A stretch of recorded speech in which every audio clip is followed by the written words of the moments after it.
In 1986, my sister and I were out visiting a few friends. It was late in the evening and pretty dark out by now. The area we were in was pretty rural. As we were heading to my car parked on the side of the road at the end of their driveway, a car pulled up and 4 guys got out. 2 of the guys I had recognized, having gone to school with years earlier. The other 2 I did not recognize. One of the guys that I knew by name walked up. He didn't say anything, but he put his hand on my neck and my shoulder area and pushed me down backwards onto the hood of my car. I heard one of his buddies say, "Oh yeah, one-on-one." At that instant, I wasn't fully flat on my back on the hood. I was able to reach behind me and onto my belt line and draw my 4-inch Taurus 66. As I was pushing it towards his nose, he backed off and I stood up. He backed off about 5 feet with me aiming between his eyes.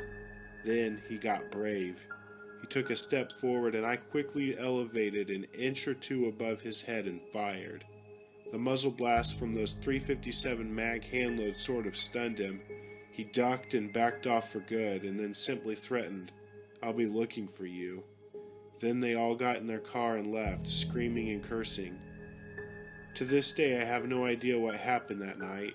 What those guys wanted is a mystery to me, maybe a robbery or a mugging. The boy who actually charged me, I knew where he lived, I knew his family and his history, and had seen him several times over the next couple years, and he acted like nothing had happened. His family was well known to be heavy drug users. He's never spoken or even looked my way since. My sister was almost in shock that night of what happened and how fast it happened. It scared the daylights out of me too. I'm not sure why I decided to fire a warning shot. Nowadays I wouldn't take the chance.